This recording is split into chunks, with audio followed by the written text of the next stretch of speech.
Lumabas ang notification na na-activate na ang Blacksmith's Rage, ang iyong lakas ng attack at bilis ng attack ay tataas ng 20 seconds, kahanga-hanga raw ito, nakatama raw siya ng 2 hits salamat raw na dagdagan ang lakas at bilis nito.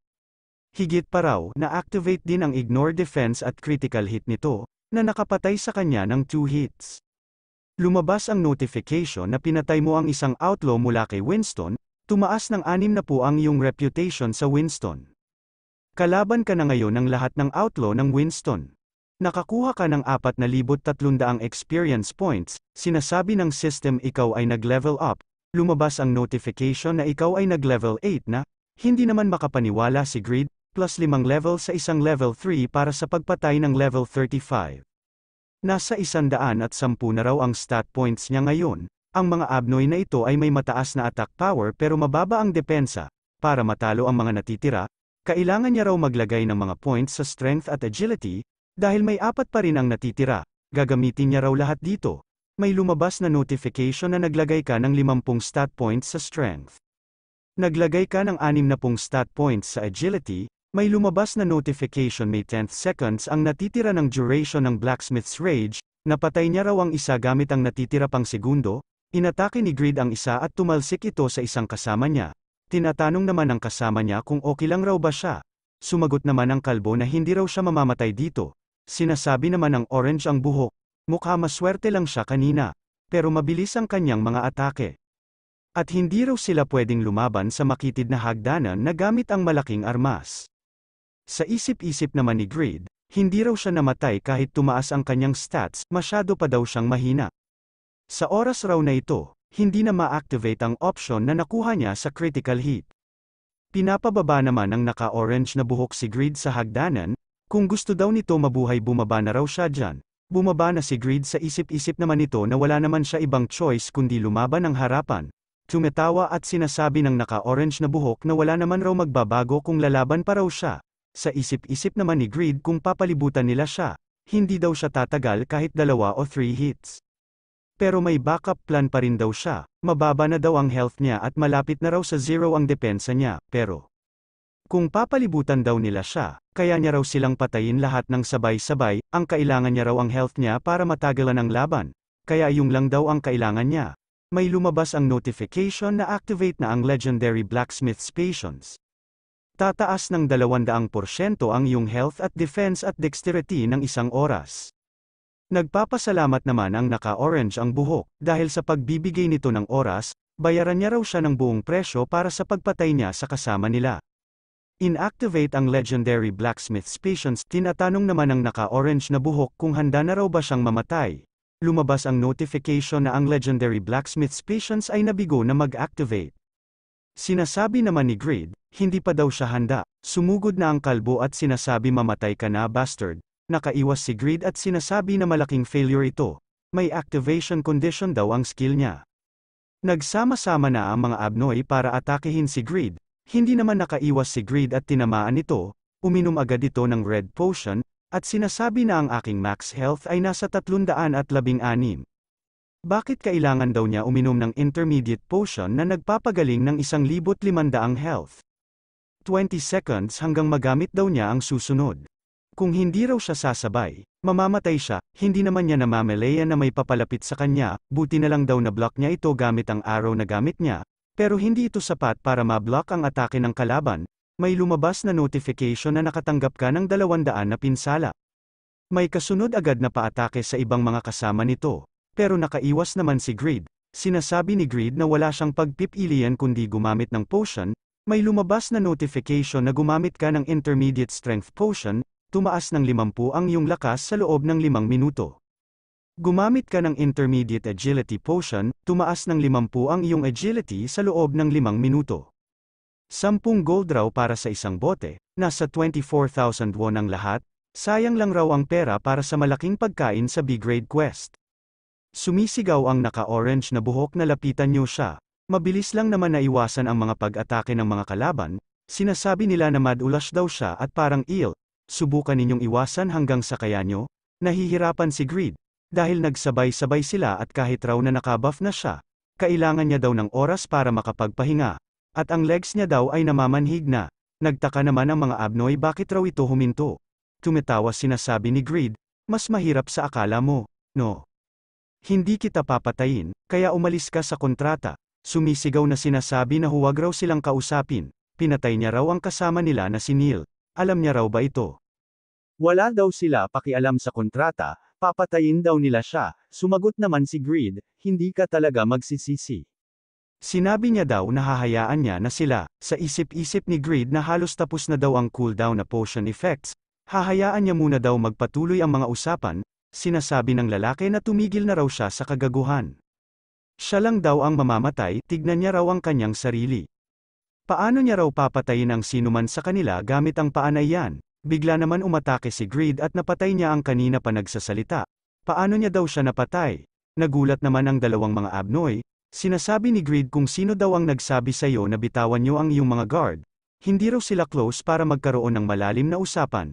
May lumabas na notification na napatay mo ang Outlaw Johnson, nakakuha ka ng 4,300 experience points, tumaas ang level mo. Sinasabi ng naka-orange na buhok. Nagtataka sila kung bakit kinakausap sila kanina pa, isang bitag lang pala ito, isang ipis raw ito, biglang umatake na ang lalaki, at sinasabi mamatay ka, talkative bastard. Sinasabi ni Greed na sumugod raw siya na walang guard, level 11 na daw siya ngayon at iba na siya sa kanina. Nagtaka naman si Greed biglang si Kalbo ang tinamaan niya at sinasabi ng Kalbo. Saksakin pa raw siya kahit ilang pa ang gusto niya. Hindi daw nila hahayaan mamatay siya ng ganung-ganung lang kadali. Sabay umatake ang dalawa at tinamaan si Greed, sumisigaw si Old Man Khan. At sinasabi nito kung ayos ka lang bata, sa isip-isip ni Greed na kailangan niya raw ng kunting oras para uminom ng potion. Niyakap ng Kalbo si Greed at sinasabi nito na tatakbo ka na naman. Munting insekto, nakita ni Greed ang mga pasugad at sinasabi nito na mamamatay na raw siya this time. Tapos na daw siya dito, meron siyang napansin na isang armor sa taas. Biglang sinaksak naman ni Greed ang Kalbo sa likod nito. Habang sumisigaw ang naka-orange na buhok, binato niya ito ng arrow. Batid ng lalaki malakas raw ang pagkakabato niya rito, at sinasabi niya umaakyat ulit ito sa taas. Sa isip-isip naman ni Greed kung bakit ngayon lang raw nangyari ang critical sa pagbato niya. Sinasabi ng naka-orange na buhok bakit niya raw tinapon ang sandata niya, at mukhang nagmamadali ito. Sinasabi ni Greed na ituloy niyo lang ang kadaldalan niyo. Sumisigaw at sinasabi ni Greed kay Khan, na kung gusto nito protektahan ang smithy. Sumagot naman si Khan na siyempre kung tutulungan niya daw siya nito, talagang poprotektahan niya daw ang lugar na ito. Hihiramin lang daw ni Greed ang kanyang armor, napasigaw naman si Khan, ang armor na yan ay walang makakasuot yan kahit sinuman. Hindi raw ito maaari magamit sa floor na ito. Sinasabi ng lalaki, hindi na kailangang magbabala. Tapos niya na isuot, sabay-sabay na silang umatake kay Greed, tinatanong ni Greed sa kanila kung narinig nila ang salitang overgeared. Isang was-iwas lang ni Greed patay na ang mga Abnoy, may lumabas na notification na napatay mo ang mga outlaw na si Praga, at Vale. Tumaas ng 220 ang reputation mo sa Winston, nakuha mo ang 15,200 experience points, ang affinity mo kay Khan, ay nasa max na, at tumaas na ang level mo. Nagmamadali at tinatanong ni Khan kung ano raw ang nangyari at ayos lang daw ba ito. Nagulat si Khan sa nakita nito. Sinasabi ni Greed kay Old Man Khan na ito ay kahanga-hanga. Bakit daw tinatago ang mga bagay na ganito sa maalikabok na corner? Lumabas ang notification na ang pangalang ng item ay Valhalla. Rating, unique mga restrictions ng user, level 250 o pataas. Lakas 800 o pataas, stamina 1,000 o pataas, advanced heavy armor mastery.